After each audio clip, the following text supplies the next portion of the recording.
नमस्कार. महासागरच्या खरी मी सुजाता आपले स्वागत करते. निवडणुका घोषित होताच काही व्यक्तींच्या अंगात येते, काही पक्षांच्या अंगात येते.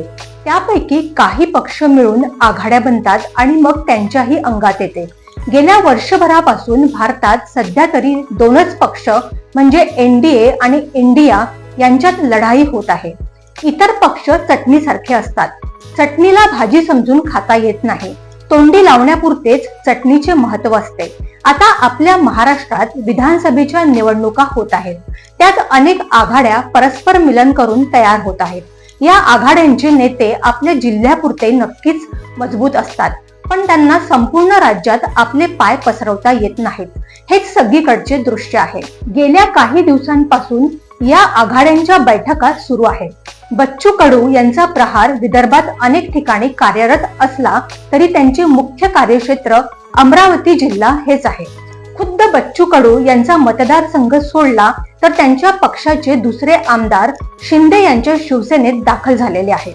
इतर काही पक्ष जे त्यांच्या बरोबर आहेत त्यांची ताकद 1-2 आमदारांच्या पेक्षा जास्त जागा निवडून आणण्याची नाही. राजसाहेब ठाकरे यांनी स्वतंत्रपणे लढण्याची घोषणा केली आहे.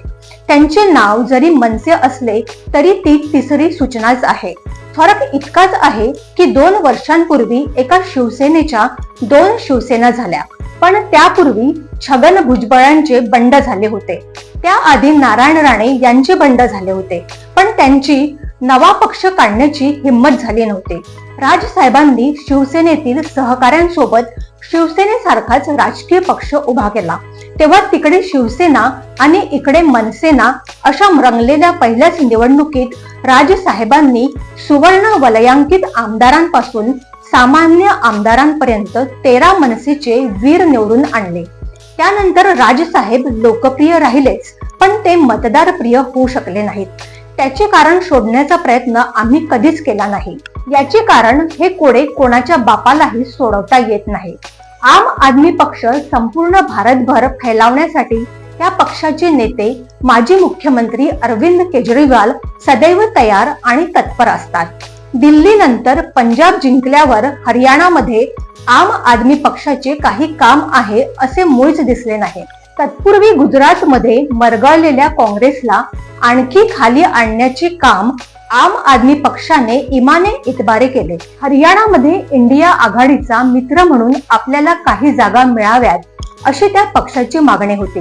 मात्र काँग्रेसचे तेथील एकमेव शिलेदार हुड्डा यांना असा अतिव आत्मविश्वास होता की आपण हरियाणामधील भारतीय जनता पक्षाच्या सरकारला हुडहुडी भरायला लावू. पण त्यांच्या हुडहुडीची उडी भारतीय जनता पक्षाच्या कौशल्यपूर्ण कौटिल्यशाहीमुळे पार रसातळाला गेली. यामुळे काँग्रेसचे काही जागांवर हमखास निवडून येणारे आमदार पडले असे म्हणतात. यावरून बोध घेऊन आता आम आदमी पक्षाने महाराष्ट्रात निवडणुका न लढण्याचा निर्णय घेतला आहे. म्हणजेच महाराष्ट्रात निवडणुकांचा नारळ फोडायचाच नाही असे ठरवलेले आहे. या सुज्ञपणाबद्दल त्यांचे कौतुक केले पाहिजे. महाराष्ट्राच्या आगामी निवडणुकीत 2 भिडू आणि इतर 4-5 पक्षांचे लढू म्हणणारे पण शेवटी कडू अनुभव घेऊन शहाणे होणारे अनेक महाभाग आपली उपस्थिती दर्शवतीलच. यात शंकेचे कारणच नाही. आपल्या देशात लोकशाही आहे. त्या लोकशाहीत सर्वांनाच निवडणूक लढविण्याचा अधिकार आहे. ज्यावेळी मतपत्रिकेवर निवडणुका होत्या त्यावेळी काँग्रेसचे निवडणूक चिन्ह गाय वासरू होते. त्यावेळी शिवसेनेच्या तत्कालीन मुखपत्र असलेल्या साप्ताहिक मार्मिकमध्ये एक मथळा आला होता. तो असा की काँग्रेसने जिंकलेली ही निवडणूक बाईने किंवा गाईने जिंकलेली नसून ही निवडणूक शाईने जिंकलेली आहे.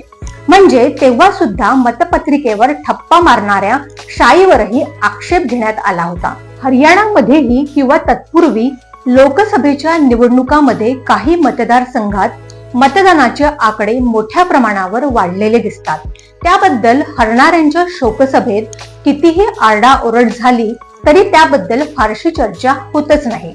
आता सुद्धा आपल्या महाराष्ट्रातील बड्या वल्गना करणाऱ्या आघाड्यांना जनतेचा फारसा पाठिंबा मिळेल असे दिसत नाही. इंग्लंड आणि अमेरिकेप्रमाणे आता आपणही द्विपक्षीय लोकशाहीकडे वाटचाल सुरू केलेली आहे. यापैकी एनडीएच्या सहकाऱ्यांना फक्त आणि फक्त सरकारला पाठिंबा द्यायचे धोरण राबवावे लागते. याचे कारण सत्तारूढ आघाडीला नमस्कार करणे त्यांना भाग आहे. तिकडे दुसऱ्या आघाडीत काँग्रेस पक्ष मोठा असला तरी अनेक पक्ष स्वयंभू आहेत. ते पक्ष आपापल्या राज्यात बलवान आहेत. अशा स्थितीत काँग्रेसला इंडियात सर्वांना सोबत घेऊन चालणे गरजेचे आहे.